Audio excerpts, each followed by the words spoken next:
السلام علیکم۔ میں ہوں خالد حمید، خبروں کے ایک بلٹن کے ساتھ۔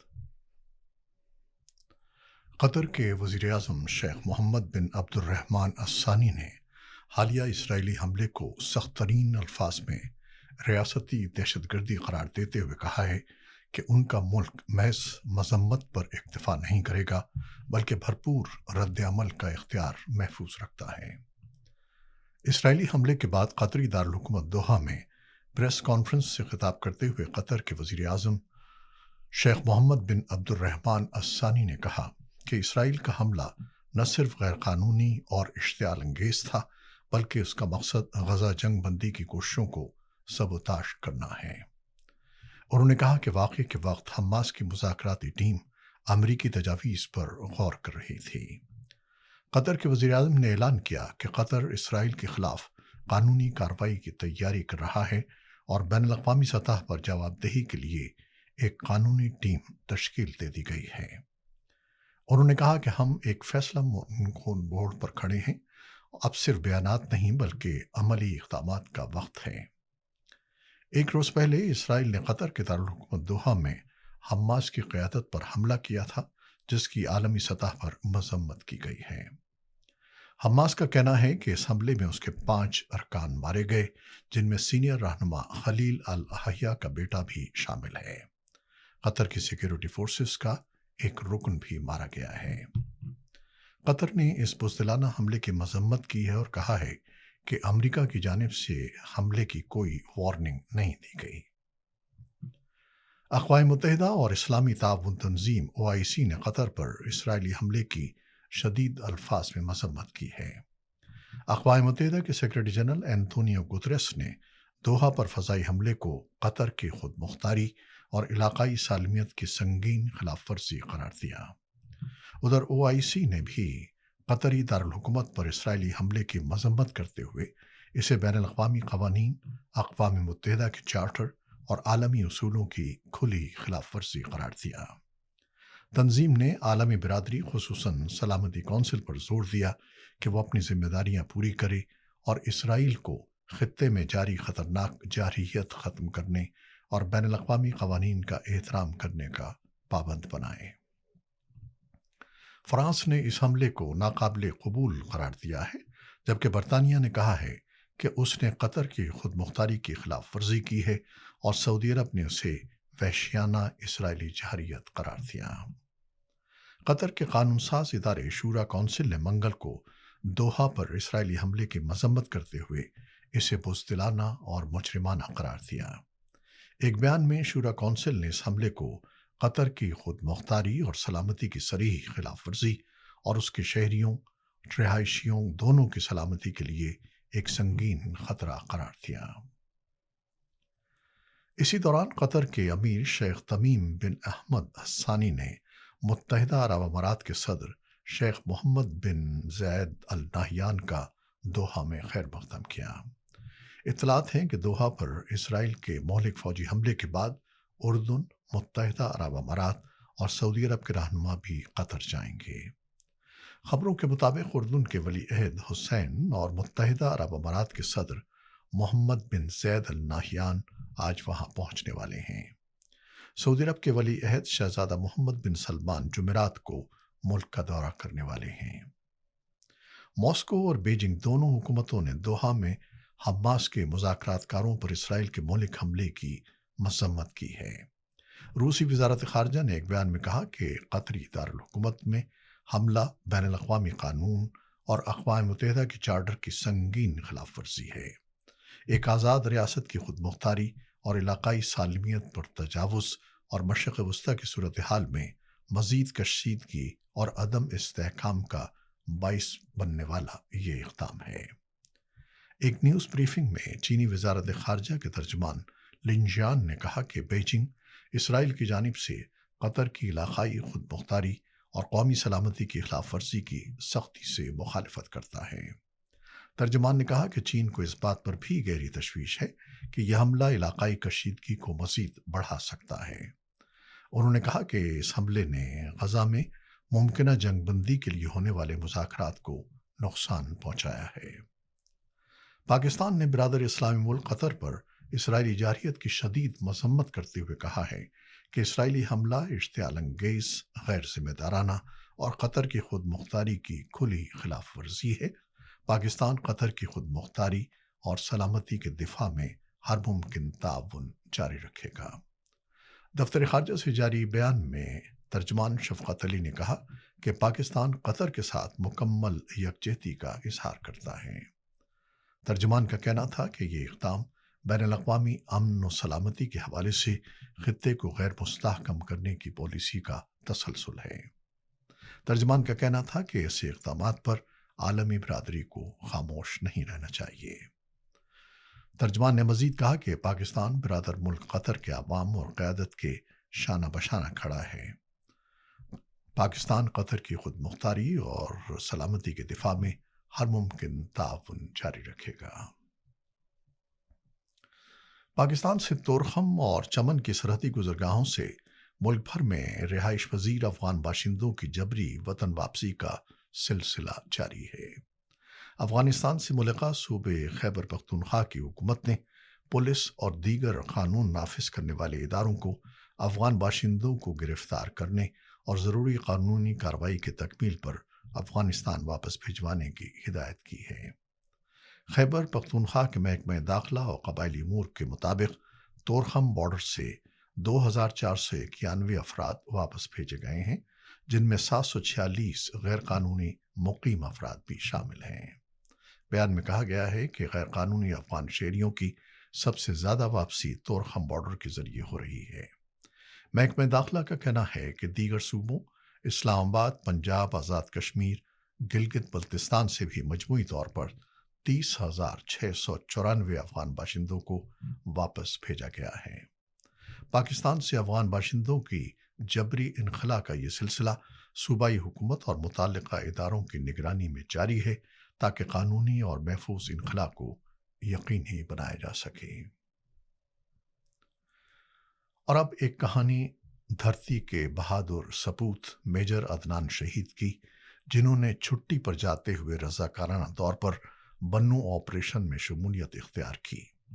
میجر عدنان چھٹی پر اپنے گھر جانے کے لیے سفر کے دوران بنو میں رات ٹھہرنے کے لیے رکے، اچانک رضاکارانہ طور پر اس آپریشن میں شامل ہوئے اور جام شہادت نوش کر لیا۔ 2 ستمبر سن 2025 کو فیڈرل کانسٹیبلری کے بنو ہیڈ کوارٹر پر فتنہ الخوارج کے حملے کو ناکام بنانے کے دوران S S G commando major Adnan کو شدید زخمی حالت میں کمبائنڈ ملٹری ہسپتال لایا گیا، جہاں انہوں نے جان کی بازی ہار دی۔ میجر عدنان چھٹی پر اپنے گھر راولپنڈی روانگی کی تیاری میں تھے کہ اچانک بنو جانی خیل میں فیڈرل کانسٹیبلری پر دہشت گردوں کے حملے کی خبر ملی۔ بارود سے بھری گاڑی کے دھماکے سے قیمتی جانوں کا ضیاع ہوا اور خوارج ہیڈ کوارٹر کے اندر داخل ہو گئے۔ اس نازک لمحے میں ایس ایس جی کمانڈوز کو ذمہ داری سونپی گئی کہ وہ دشمن کا صفایا کرتے ہیں۔ آپریشن کے دوران 4 دہشت گردوں کو جہنم واصل کیا جا چکا تھا، جبکہ ایک باقی رہ گیا تھا۔ اس دوران میجر عدنان کو معلوم ہوا کہ ایک سپاہی زخمی ہے اور اس کی جان کو خطرہ ہے۔ اگرچہ میجر عدنان خود بھی زخمی تھے، مگر انہوں نے زخمی سپاہی کو خطرے سے باہر لانے کے لیے خود آگے بڑھنے کا فیصلہ کیا۔ جب وہ زخمی سپاہی کے پاس پہنچے، اسی لمحے ایک خارجی بھی عمارت سے نکل آیا۔ اس لمحے کی وائرل ویڈیو میں دیکھا جا سکتا ہے کہ آخری دہشت گرد اندھادھند فائرنگ کرتا ہوا عمارت کے اندر سے باہر نکلا۔ میجر عدنان نے فائرنگ کی آواز سنتے ہی اپنے زخمی ساتھی کو بچانے کے لیے جان ہتھیلی پر رکھ لی۔ وہ ڈھال بن کر اپنے ساتھی پر لیٹ گئے تاکہ خارجی کی گولیوں سے اپنے ساتھی کو بچا سکیں۔ خارجی نے میجر عدنان پر گولیوں کی بوچھاڑ کر دی، جس سے وہ شدید زخمی ہو گئے اور بعد میں ہسپتال میں جان دے کر شہادت کا درجہ حاصل کر لیا۔ لاہور ہائی کورٹ میں بانی پاکستان تحریک انصاف عمران خان کے بھانجے حسان نیازی نے فوجی تحویل، فوجی عدالت کی کارروائی اور کورٹ مارشل کو لاہور ہائی کورٹ میں چیلنج کر دیا ہے۔ خبروں کے مطابق حسان نیازی نے اپنے وکیل سینئر قانون دان فیصل صدیقی کے ذریعے عدالت عالیہ لاہور میں درخواست دائر کرتے ہوئے موقف اپنایا کہ 9 مئی کیس میں گرفتاری کے بعد انہیں سویلین عدالت میں پیش نہیں کیا گیا۔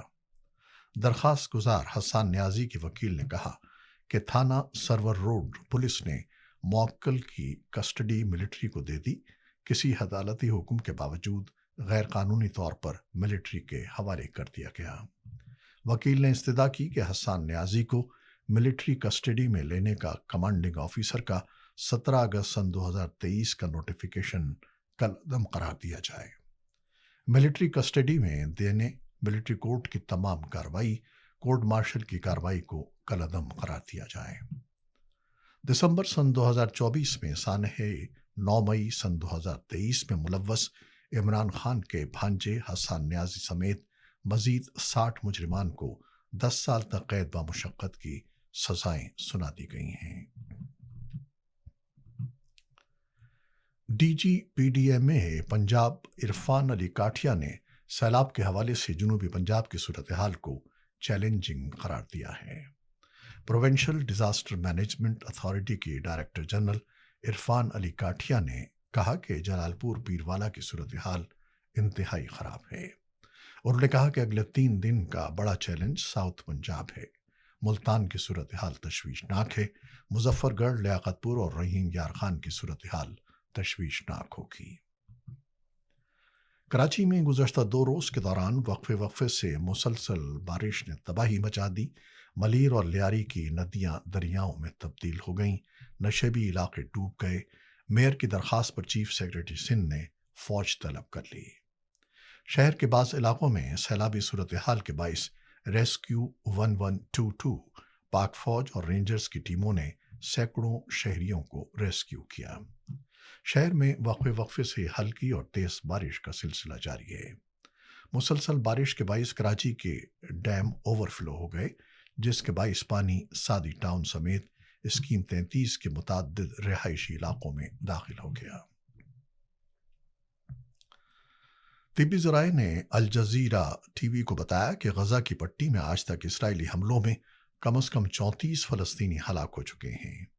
ان اعداد و شمار میں غزہ شہر میں ہلاک ہونے والے 26 افراد بھی شامل ہیں۔ غزہ کے ذرائع نے بتایا کہ غزہ پر حالیہ 3 اسرائیلی حملوں میں 20 سے زائد فلسطینی ہلاک ہو چکے ہیں، کیونکہ پورے علاقے میں ہلاکتوں کی تعداد میں مسلسل اضافہ ہو رہا ہے۔ الشفا ہسپتال کے ایک ذریعے نے بتایا کہ غزہ شہر کے مغرب میں بے گھر لوگوں کو پناہ دینے والے خیموں پر اسرائیلی حملے میں 15 فلسطینی ہلاک اور دیگر زخمی ہو گئے۔ الجزیرہ کے ایک نمائندے نے تصدیق کی ہے کہ شہر میں دوسری جگہوں پر 2 فلسطینی اس وقت ہلاک اور دیگر زخمی ہو گئے جب اسرائیلی فضائی حملے میں نشانہ بننے والی تازہ ترین بلند عمارت کو خالی کرنے کے حکم کے بعد اسے تباہ کر دیا گیا۔ ناصر میڈیکل کمپلیکس کے ایک ذریعے نے بتایا ہے کہ جنوبی غزہ میں وسطی خان یونس میں ڈرون حملے میں 4 افراد مارے گئے۔ وافا کی رپورٹ کے مطابق مقبوضہ مغربی کنارے میں رام اللہ کے شمال مشرق میں واقع گاؤں یبرود میں اسرائیلی آباد کاروں کے حملے میں ایک معذور فلسطینی زخمی ہو گیا۔ نیپال کے دارالحکومت میں مہلک مظاہروں کے سلسلے کے بعد مسلح فوجی کھٹمنڈو کی سڑکوں پر گشت کر رہے ہیں اور لوگوں کو گھروں میں رہنے کا حکم دے رہے ہیں۔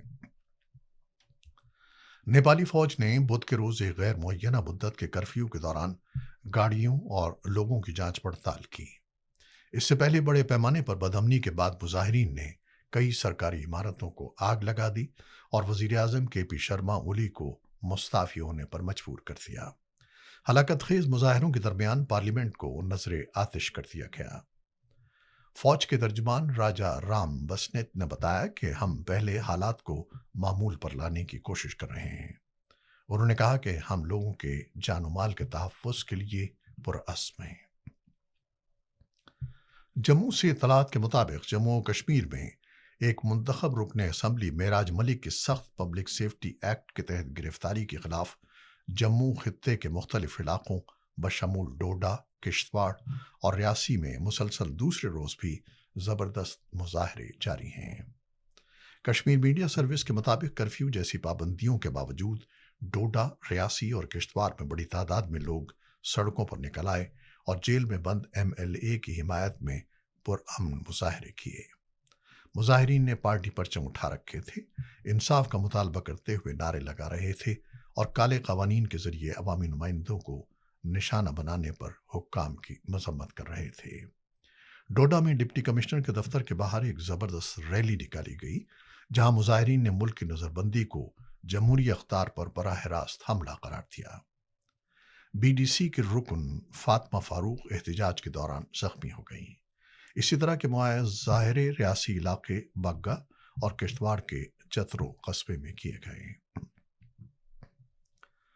امریکہ کے صدر نے یورپی یونین سے بھارت اور چین پر 100% ٹیرف لگانے کا مطالبہ کر دیا ہے۔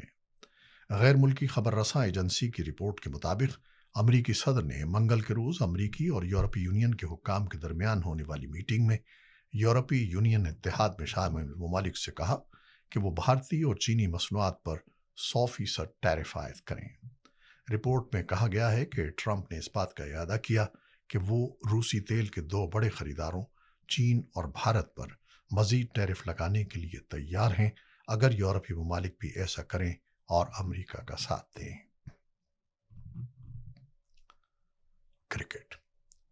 ایشیا کپ سن 2025 کے افتتاحی میچ میں افغانستان نے ہانگ کانگ کو 94 رنز سے شکست دے دی۔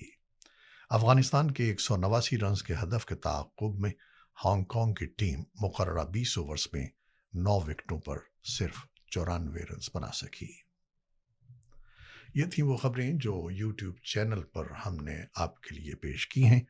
آپ ہمارے چینل کو دیکھتے ہیں، خبروں کو دیکھتے ہیں، سنتے ہیں، شیئر کرتے ہیں اور اپنے کمنٹس میں اپنی محبتوں اور رائے کا اظہار کرتے ہیں، جس کے لیے ہم آپ کے بے حد ممنون ہیں۔ اپنی ان کاوشوں کو جاری رکھیے گا۔ خالد حمید کو اب اجازت دیجیے۔ اللہ حافظ۔